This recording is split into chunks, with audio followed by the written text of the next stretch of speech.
Good morning. My name is Femke Sleegers and I will speak on behalf of Fossil-Free Education. What do you think? Does Shell like kids? I know a lot of these proxies here today will say you don't, that Shell doesn't like kids.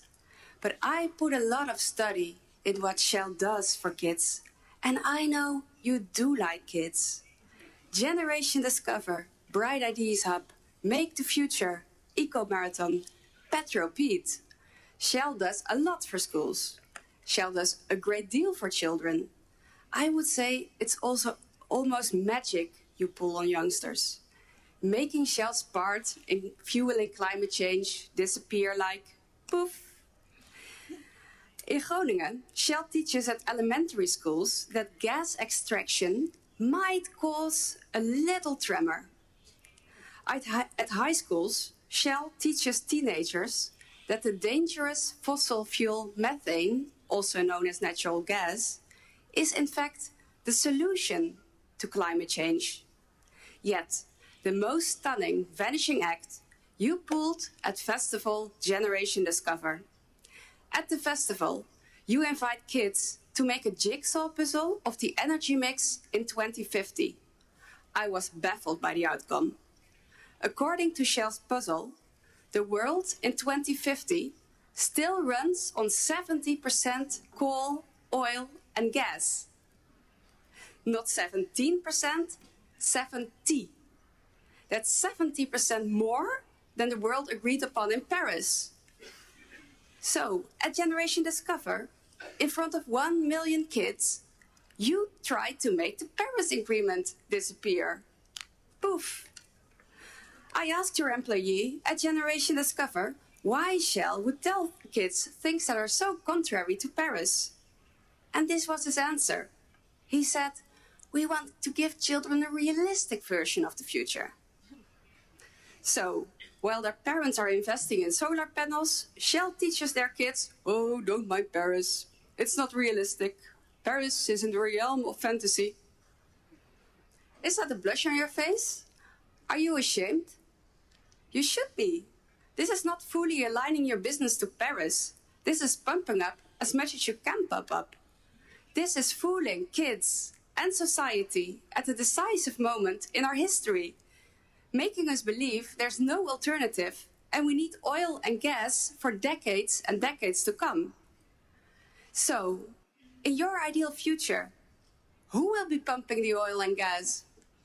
Who will be buying the fossil fuels? Who will be the politicians that favor Shell? Exactly. That's why Shell likes kids. Now, I have one question for you. At Generation Discover, Shell tells kids that Paris isn't realistic. And yet, here, today, you say you are strongly supportive of Paris? Those stories don't add up. So I ask you now, which one is true?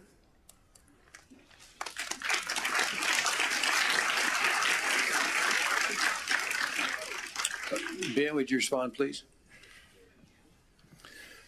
Thank you, Mrs. Sleegers. First of all, I do like children. I have 4 of them. And I would like also to look after their future, as we all do.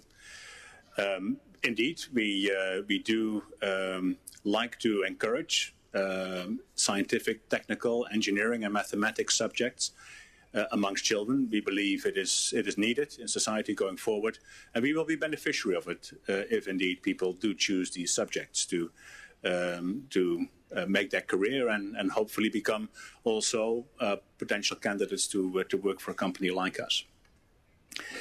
I think we don't directly educate children, of course, but we do engage with them where we can to stimulate that interest. And indeed, you're right, we would like to bring realism to the discussion as well. We do support Paris. As a matter of fact, we believe that Paris is doable. We also believe it's a tremendous challenge to meet Paris. At the moment, we are not, as a society, we are not on track to meet Paris. Governments have agreed national determined contributions to climate change, which if you add them all up, are not anywhere near 2 degrees C.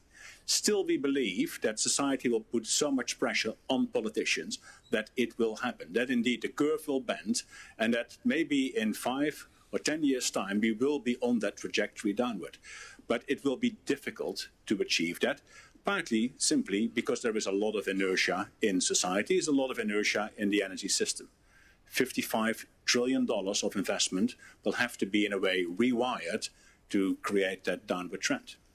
And just in case, for those of you who will take news also of statistics in the Netherlands, also in the Netherlands, where we think we are ahead of things, carbon emissions last year grew.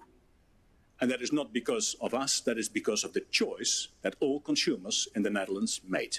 Yeah. So it will be a real challenge to make this happen. We believe it can be done, and we believe we will play a role in it. We actually will play a role in it to make it happen. But at the same time, we also believe that a sense of realism is important to be a responsible player. Honesty is one of our core values. That also means intellectual honesty, not misleading people with all sorts of stories that are basically not true, cannot be delivered on. Indeed, we believe that by 2050, there will still be a significant amount of oil and gas in the energy mix, simply because it is impossible to do otherwise. Which, by the way, doesn't mean that we can't meet Paris. Even by 2070, when we are at a so-called net zero emission of the energy system, there will still be oil and gas in the mix. And it's simply because there are a number of energy use applications that will be very hard to replace by, for instance, renewables.